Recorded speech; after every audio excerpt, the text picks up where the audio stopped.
प्रिय विद्यार्थियों, आप सभी को मेरा नमस्कार। आज हम कार्बोकेटाइन की स्टेबिलिटी एवं कार्बोकेटाइन से संबंधित कुछ महत्वपूर्ण बिंदुओं पर चर्चा करेंगे। इससे पहले के वीडियो में मैंने आपको बताया था कि कार्बोकेटाइन क्या होता है, कार्बोकेटाइन का फॉर्मेशन कब होता है और कार्बोकेटाइन के विभिन्न प्रकार कौन कौन से होते हैं। और आज के इस वीडियो में हम कार्बोकेटाइन से संबंधित दो बिंदुओं पर चर्चा करेंगे, जिसमें हमारा पहला बिंदु ये रहेगा कि कार्बोकेटाइन की स्टेबिलिटी का निर्धारण किस प्रकार से किया जाता है, और दूसरा बिंदु रहेगा कार्बोकेटाइन से संबंधित कुछ महत्वपूर्ण बिंदु। ठीक, तो सबसे पहले हम देखते हैं कि कार्बोकेटाइन की स्टेबिलिटी का निर्धारण है वो किस प्रकार से किया जाता है। तो stability of carbocation, stability of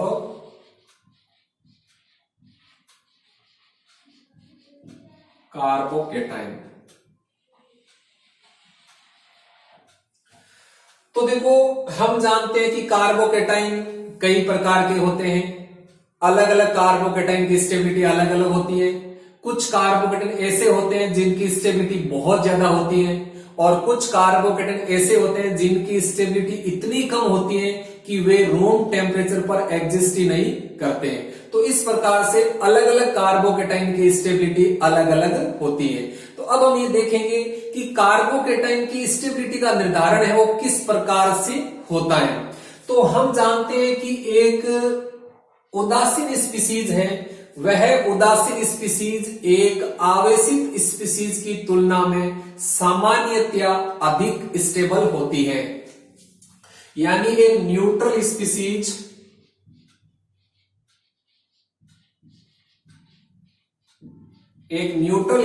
है, वह न्यूट्रल स्पीसीज एक चार्जड स्पीसीज की तुलना में मोर स्टेबल होती है।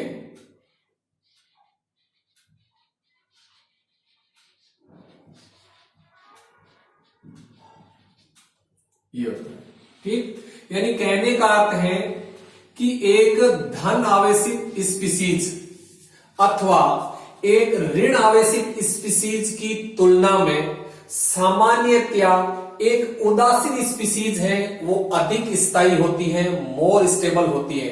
यानी कहने का अर्थ ये हुआ कि जो न्यूट्रल स्पीसीज होती है वह न्यूट्रल स्पीसीज जनरली एक चार्जड स्पीसीज की तुलना में मोर स्टेबल होती है।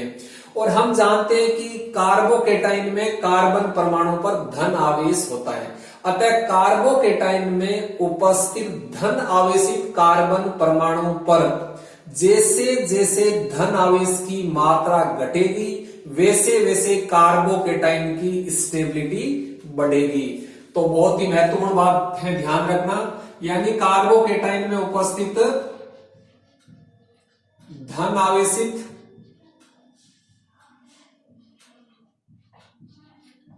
कार्बन एटम पर उपस्थित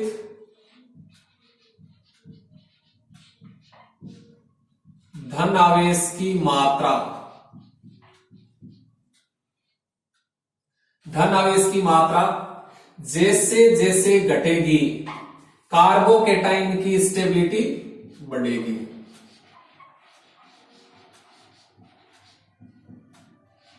ये बहुत महत्वपूर्ण बात है, ध्यान रखना। यानी कार्बोकेटाइन में उपस्थित धन आवेशित कार्बन परमाणु पर उपस्थित धन आवेश की मात्रा जब घटेगी तब कार्बोकेटाइन की स्टेबिलिटी बढ़ेगी। ठीक, ये सबसे मेन बात है, आपको याद रखना है। ठीक, जब आपको ये बात याद होगी तो आप तुरंत बता दोगे कि आपको कोई दो या दो से अधिक कार्बोकेटाइन दिया गया है तो आप तुरंत बता दोगे ये कार्बोकेटाइन सबसे ज्यादा स्टेबल है और ये कार्बन सबसे कम स्टेबल है। क्योंकि इसमें सबसे मेन बात ये होती है कि कार्बोकेटाइन में उपस्थित धन आवेशित कार्बन परमाणु पर उपस्थित धन आवेश की मात्रा जैसे जैसे घटेगी कार्बोकेटाइन की स्टेबिलिटी वैसे वैसे बढ़ेगी। ठीक, अब हम ये देखते हैं कि ऐसे कौन से फैक्टर्स हैं जो कार्बोकेटाइन की स्टेबिलिटी को इंक्रीज कर देते हैं, कार्बोकेटाइन की स्टेबिलिटी को बढ़ा देते हैं। तो देखो इसमें दो प्रकार के फैक्टर्स होते हैं जो कार्बोकेटाइन की स्टेबिलिटी को बढ़ाते हैं। एक होता है पॉजिटिव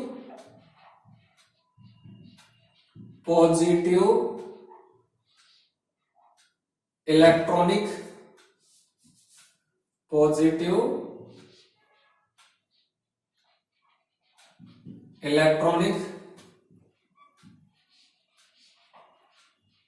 इफेक्ट, और दूसरा होता है एरोमेटिसिटी।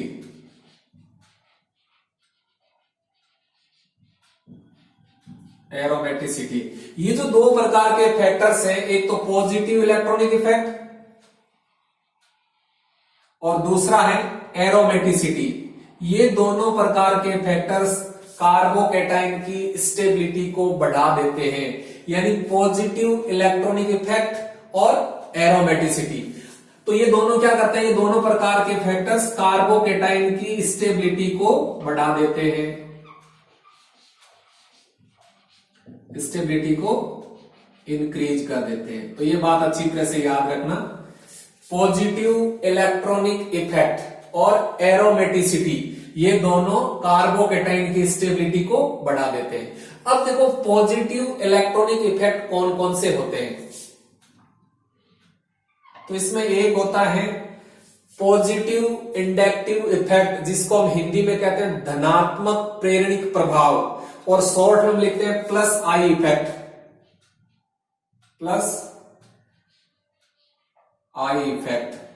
ये जो प्लस आई इफेक्ट है, ये प्लस आई इफेक्ट क्या करता है कि कार्बोकेटाइन में उपस्थित धन आवेशित कार्बन परमाणु पर धन आवेश की मात्रा को कम कर देता है, जिससे कार्बोकेटाइन की स्टेबिलिटी बढ़ जाती है। और देखें हम तो प्लस एच इफेक्ट,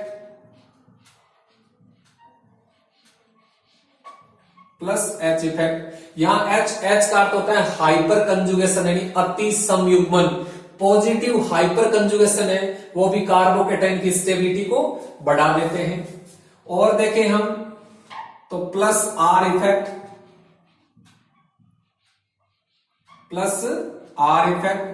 आर का मतलब होता है रिजोनेंस, यानी पॉजिटिव रिजोनेंस इफेक्ट, धनात्मक अनुनाद प्रभाव है, वो भी कार्बोकेटाइन की स्टेबिलिटी को बढ़ा देता है। और देखें हम तो प्लस एम इफेक्ट,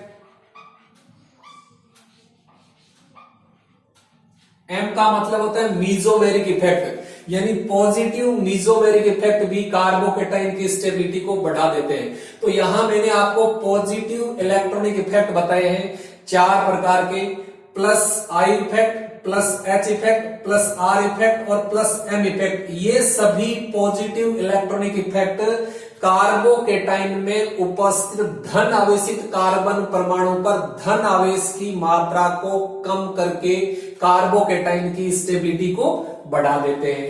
ठीक, और दूसरा जो फैक्टर है वो है एरोमेटिसिटी। यदि किसी कार्बोकेटाइन में कार्बन परमाणु पर धन आवेश उत्पन्न होने से कार्बोकेटाइन के अंदर एरोमेटिसिटी उत्पन्न हो जाती है, तो उस कार्बोकेटाइन की स्टेबिलिटी बहुत अधिक होती है। तो ये मुख्यतः दो प्रकार के फैक्टर्स होते हैं जो कार्बोकेटाइन की स्टेबिलिटी को बढ़ाते हैं, एक तो है एरोमेटिसिटी और दूसरा है पॉजिटिव इलेक्ट्रॉनिक इफेक्ट। अब हम देखते हैं कि इनमें से कौन सा फैक्टर कार्बोकेटाइन की स्टेबिलिटी को सबसे ज्यादा बढ़ाता है, यानी इन विभिन्न प्रकार के फैक्टर्स का डोमिनेंट ऑर्डर क्या होता है। तो यहां आपको एक डोमिनेंट ऑर्डर याद रखना है, इसके लिए ट्रिक होती है आ रही। क्या होती है? आ रही। ठीक, ये ऑर्डर होता है, यानी सबसे ज्यादा डोमिनेंट होता है वो होता है एरोमेटिसिटी। एरोमेटिसिटी से कम होता है रिजोनेंस, और रिजोनेंस से कम होता है हाइपर कंजुगेशन, और हाइपर कंजुगेशन से कम होता है इंडक्टिव इफेक्ट। यानी इंडक्टिव इफेक्ट पर हाइपर कंजुगेशन है वो डोमिनेंट होता है, हाइपर कंजुगेशन पर रिजोनेंस डोमिनेंट होता है, और रिजोनेंस पर एरोमेटिसिटी डोमिनेंट होती है। तो ये इनका डोमिनेंट ऑर्डर हो गया। ठीक, यानी इंडक्टिव इफेक्ट की तुलना में हाइपर कंजुगेशन कार्बोकेटाइन की स्टेबिलिटी को अपेक्षाकृत अधिक बढ़ाता है, और हाइपर कंजुगेशन की तुलना में रिजोनेंस कार्बोकेटाइन की स्टेबिलिटी को अपेक्षाकृत अधिक बढ़ाता है, और रिजोनेंस की तुलना में एरोमेटिसिटी कार्बोकेटाइन की स्टेबिलिटी को अपेक्षाकृत अधिक बढ़ाता है। तो ये मैंने आपको यहां डोमिनेंट ऑर्डर बताई, आपको अच्छी तरह से याद रखना है, आ रही, एक ट्रिक है, आ रही, ठीक। अब हम देखते हैं कि ऐसे कौन से फैक्टर्स हैं जो कार्बोकेटाइन की स्टेबिलिटी को कम कर देते हैं। तो देखो, दो प्रकार के फैक्टर्स होते हैं जो कार्बोकेटाइन की स्टेबिलिटी को कम करते हैं। उसमें एक होता है negative electronic effect, negative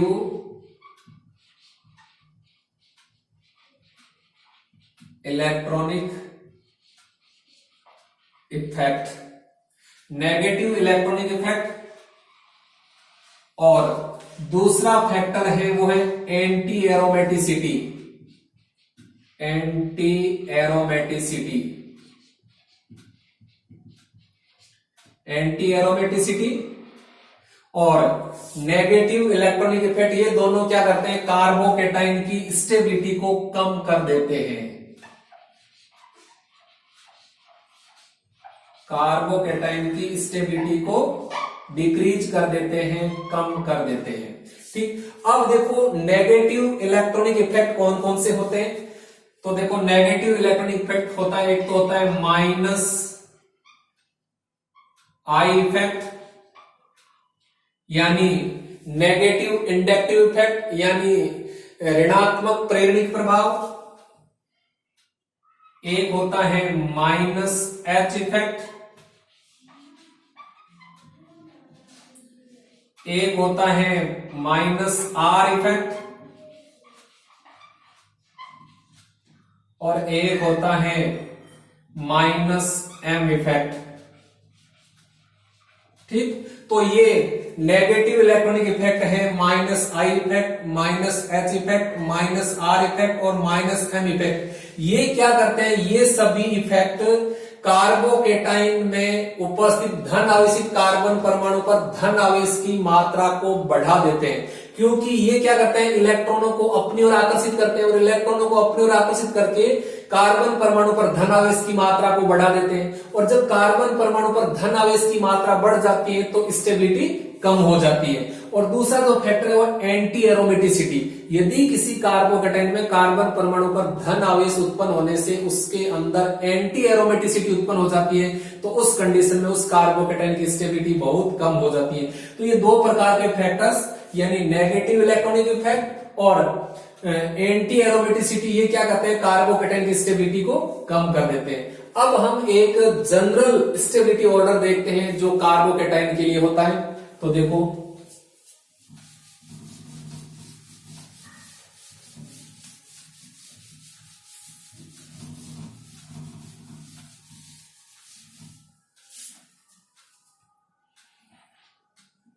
stability order, stability order of carbocation,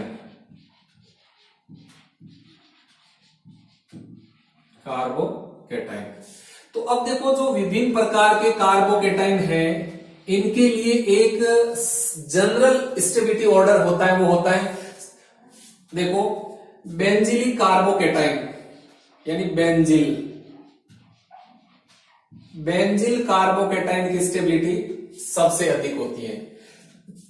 इससे कम होती है एलिल कार्बोकेटाइन की, एलिल कार्बोकेटाइन की। एलिल कार्बोकेटाइन से कम होती है तृतीयक कार्बोकेटाइन की, टर्सरी कार्बोकेटाइन की। टर्सरी कार्बोकेटाइन से कम होती है सेकेंडरी कार्बोकेटाइन की, और सेकेंडरी कार्बोकेटाइन से कम होती है प्राइमरी कार्बोकेटाइन की, और उससे कम होती है मेथिल कार्बोकेटाइन की। ये एक जनरल स्टेबिलिटी ऑर्डर होता है कार्बोकेटाइन के लिए, लेकिन इसमें कई जगह अपवाद भी आते हैं। जैसे देखो, मैं अपवाद की बात करूं तो, यानी इस स्टेबिलिटी ऑर्डर में कई जगह अपवाद भी आते हैं। जैसे मान लीजिए अपने पास में एक टर्सरी ब्यूटिल कार्बोकेटाइन है, टर्सरी ब्यूटिल कार्बोकेटाइन है और एक अपने पास में बेंजिल कार्बोकेटाइन है। कौन सा? Benzyl carbocation. ठीक, यदि हम इन दोनों की स्टेबिलिटी ऑर्डर देखें तो इस स्टेबिलिटी ऑर्डर के अनुसार तो ये जो बेंजिल कार्बोकेटाइन है ये टर्सरी ब्यूटिल कार्बोकेटाइन से अधिक स्टेबल होना चाहिए, यानी ये अधिक स्टेबल होना चाहिए, लेकिन वास्तव में इसकी स्टेबिलिटी है वो इससे कम होती है। रियल में क्या होता है, जो टर्सरी ब्यूटिल कार्बोकेटाइन है वो बेंजिल कार्बोकेटाइन से मोर स्टेबल होता है, यानी बेंजिल कार्बोकेटाइन की तुलना में टर्सरी ब्यूटिल कार्बोकेटाइन की स्टेबिलिटी अधिक होती है। ये ध्यान रखना। ऐसा क्यों होता है? देखो यहां हम देखें कि ये जो बेंजिल कार्बोकेटाइन इसके अंदर प्लस रिजोनेंस इफेक्ट होता है, यानी प्लस आर इफेक्ट काम कर रहा है। यहां कौन सा इफेक्ट काम कर रहा है? Plus are effect. तो प्लस आर इफेक्ट करने इसकी स्टेबिलिटी होती है। और जो टर्सरी ब्यूटिल कार्बोकेटाइन है, इस टर्सरी ब्यूटिल कार्बोकेटाइन में देखो कौन कौन से इफेक्ट काम कर रहे हैं। इसमें एक देखो 3 मेथिल समूह है, तो इन 3 मेथिल समूह का प्लस आई इफेक्ट इसके अंदर काम कर रहा है, प्लस आई इफेक्ट, यानी प्लस आई इफेक्ट यानी 3 मेथिल समूह है, तो 3 मेथिल समूह के कारण यहां प्लस आई इफेक्ट काम कर रहा है, यानी ये इलेक्ट्रॉनों को अपने से दूर प्रतिकर्षित करता है, ये भी अपने से दूर प्रतिकर्षित करता है, ये भी इलेक्ट्रॉनों को अपने से दूर प्रतिकर्षित करता है। और दूसरा इफेक्ट इसमें बात करें जिसमें देखो ये 3 और 3 6 और 3 9, यानी 9 अल्फा हाइड्रोजन परमाणु है, 9 अल्फा एच एटम है, तो इसके अंदर 9 अल्फा एच एटम्स प्रेजेंट है। अतः इसके अंदर जबरदस्त हाइपर कंजुगेशन इफेक्ट होता है, हाइपर कंजुगेशन इफेक्ट भी होता है। तो देखो इस टर्सरी ब्यूटिल कार्बोकेटाइन के अंदर प्लस इंडक्टिव इफेक्ट और हाइपर कंजुगेशन दोनों काम कर रहे हैं। तो जब दोनों एक साथ मिल जाते हैं तो उस कंडीशन में क्या हो जाते हैं कि ये रिजोनेंस पर अधिक डोमिनेंट हो जाते हैं। ठीक, क्योंकि यहां तो सिर्फ रिजोनेंस इफेक्ट काम कर रहा है और इसके अंदर इंडक्टिव इफेक्ट और हाइपर कंजुगेशन दोनों काम कर रहे हैं। तो जब दोनों एक साथ हो जाते हैं तो दोनों एक साथ मिल करके इस रिजोनेंस पर भारी पड़ जाते हैं। इसीलिए बेंजिल कार्बोकेटाइन की तुलना में टर्सरी ब्यूटिल कार्बोकेटाइन की स्टेबिलिटी अधिक होती है। तो ये आप अच्छी तरह से याद रखना। बाकी अधिकतर में आपको ये सीरीज लग जाती है, स्टेबिलिटी ऑर्डर ऑफ कार्बोकेटाइन। यानी कई जगह अपवाद होता है, एक सबसे बड़ा अपवाद ये होता है जो मैंने आपको बता दिया, इसको अच्छी तरह से ध्यान में रखना। ठीक, अब हम देखते हैं कि कार्बोकेटाइन से संबंधित कुछ महत्वपूर्ण बिंदुओं के बारे में।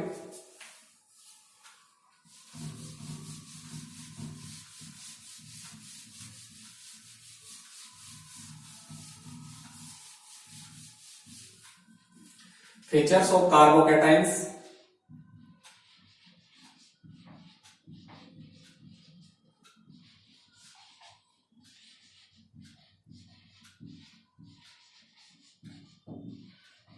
यानी कार्बोकेटाइन से संबंधित कुछ महत्वपूर्ण बिंदुओं के बारे में हम देखते हैं।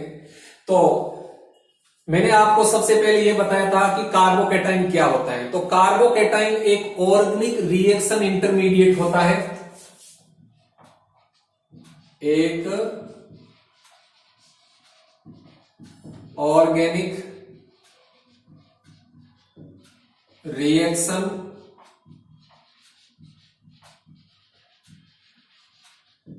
इंटरमीडिएट होता है, एक ऑर्गेनिक रिएक्शन इंटरमीडिएट होता है जिसमें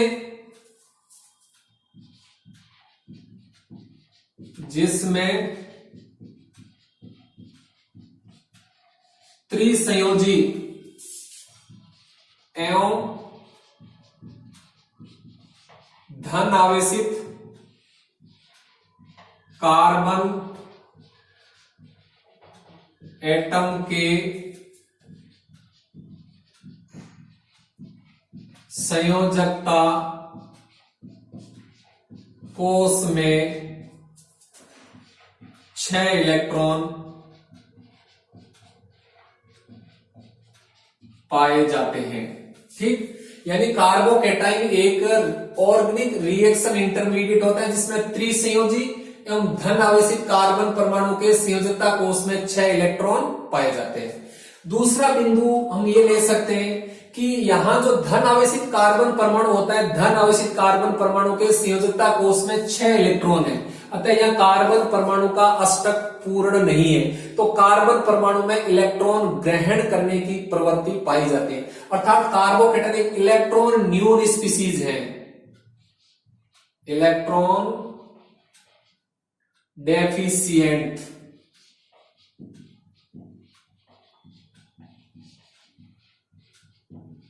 यानी एक इलेक्ट्रॉन डेफिशिएंट स्पीसीज है जो कि इलेक्ट्रोफाइल की तरह व्यवहार करती है, इलेक्ट्रोफाइल की तरह व्यवहार करती है। ठीक, उसके बाद में हम ये बिंदु ले सकते हैं कि जो कार्बोकेटाइन है ये मुख्यतः 3 प्रकार के होते हैं, 3 डिग्री, 2 डिग्री एवं 1 डिग्री। यानी कार्बोकेटाइन है ये मुख्यतः 3 प्रकार के होते हैं, 3 डिग्री, 2 डिग्री एवं 1 डिग्री। उसके बाद हम नेक्स्ट बिंदु ये ले सकते हैं कि कार्बोकेटाइन का निर्माण है वो कब होता है। कार्बोकेटाइन का निर्माण उस समय होता है जब कार्बन परमाणु के साथ सहसंयोजी बंध से बंधित परमाणु की विद्युत ऋणता कार्बन से अधिक है, तब पोलर सॉल्वेंट की उपस्थिति में उस कोवेलेंट बॉन्ड का हेटेरोलाइटिक फिजन होता है, तब कार्बोकेटाइन का निर्माण होता है। यानी जो कार्बोकेटाइन का निर्माण है वह कोवेलेंट बॉन्ड के हेटेरोलाइटिक फिजन से होता है, हेटेरोलाइटिक फिजन से होता है। नेक्स्ट बिंदु की हम बात करें कि कार्बोकेटाइन में उपस्थित धन आवेशित कार्बन परमाणु है, तो धन आवेशित कार्बन परमाणु का संकरण कौन सा होता है। धन आवेशित कार्बन एटम का संकरण। तो देखो धन आवेशित कार्बन परमाणु का जो संकरण है वो जनरली sp2 होता है, लेकिन कई कार्बोकेटाइन में धन आवेशित कार्बन परमाणु का संकरण sp भी होता है। तो 2 तरह के संकरण देखने को मिलते हैं। धन आवेशित कार्बन परमाणु जो संकरण है वो अधिकतर sp2 होता है, लेकिन कुछ कार्बोकेटाइन में धन आवेशित कार्बन परमाणु का संकरण sp भी होता है। तो जब कार्बन परमाणु sp2 संकरित अवस्था में होता है तब कार्बन परमाणु की जो ज्योमेट्री है वो होती है ट्राइगोनल प्लेनर, ट्राइगोनल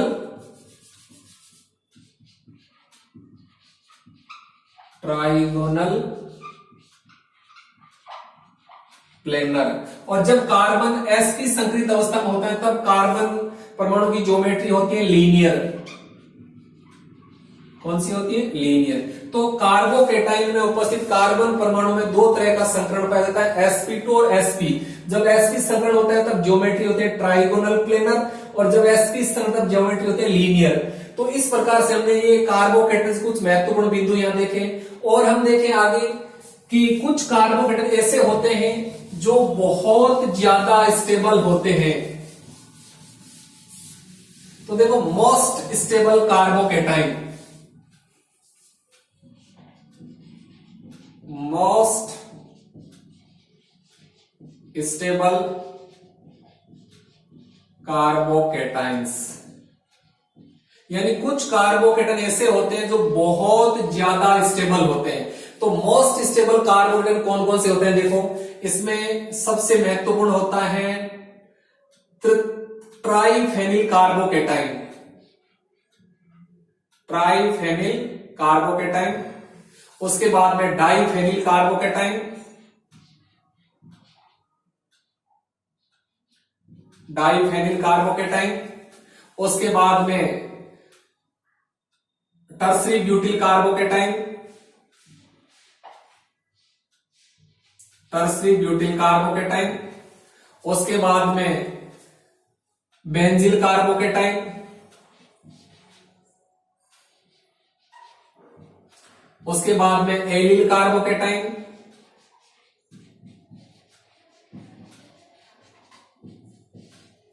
उसके बाद में हम देखें तो ट्रोपाइलियमाइन,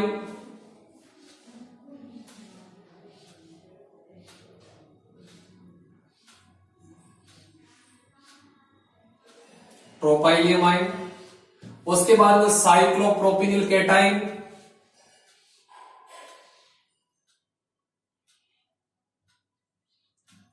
तो ये ऐसे कुछ कार्बोकेटाइन मैंने आपके सामने एग्जांपल दिए जो मोस्ट स्टेबल कार्बोकेटाइन होते हैं, यानी इन कार्बोकेटाइन की स्टेबिलिटी बहुत अधिक होती है।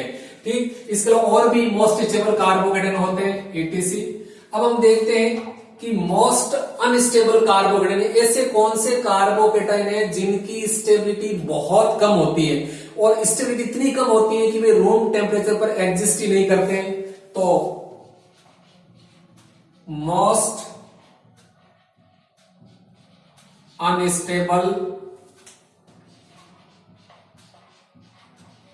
कार्बोकेटाइंस, यानी ऐसे कौन कौन से कार्बोकेटाइंस हैं जिनकी स्टेबिलिटी बहुत कम होती है। तो यहां कुछ एग्जांपल लेना चाहते हैं। देखो, इसमें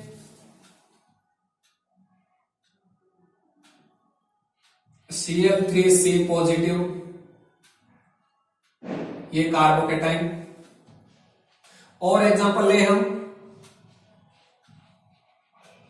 तो ये कार्बोकेटाइन। और एग्जांपल ले तो ये कार्बोकेटाइन।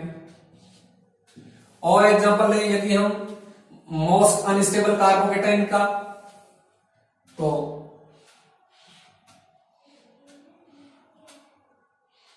साइक्लोपेंटाडाइनल धनाइन। ठीक, और एग्जांपल लेना चाहें हम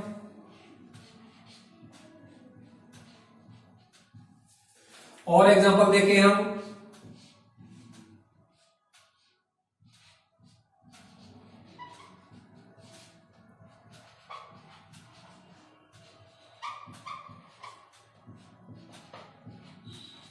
तो यहां मैंने आपको कुछ ऐसे कार्बोकेटाइन बताए हैं जिनकी स्टेबिलिटी बहुत कम होती है। जैसे एक कार्बोकेटाइन ये है, दूसरा ये है, फिर एक ये है, एक ये है, एक ये है। इसके और भी बहुत सारे एग्जांपल होते हैं जो अनस्टेबल कार्बोकेटाइन है, मोस्ट स्टेबल अनस्टेबल एटीसी। ठीक, अब आप असाइनमेंट के रूप में एक क्वेश्चन नोट कीजिए। तो क्वेश्चन लिखिए, निम्न कार्बोकेटाइन को इनकी स्टेबिलिटी के बढ़ते हुए क्रम में व्यवस्थित कीजिए।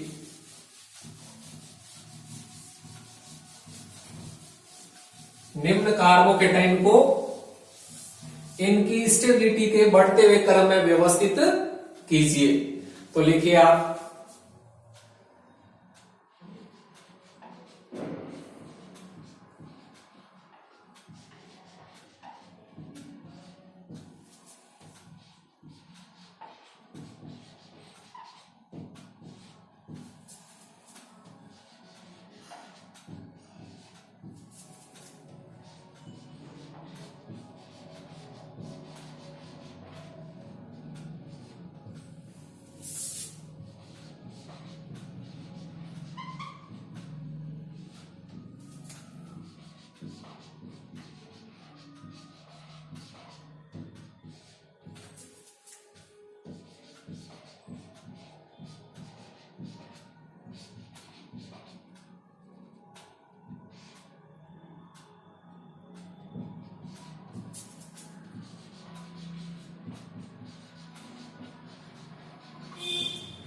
तो ये मैंने आपको कुछ कार्बोकेटाइन दिए हैं। आपको इन कार्बोकेटाइन्स को इनकी स्टेबिलिटी के बढ़ते हुए क्रम में व्यवस्थित करना है। थैंक यू, धन्यवाद।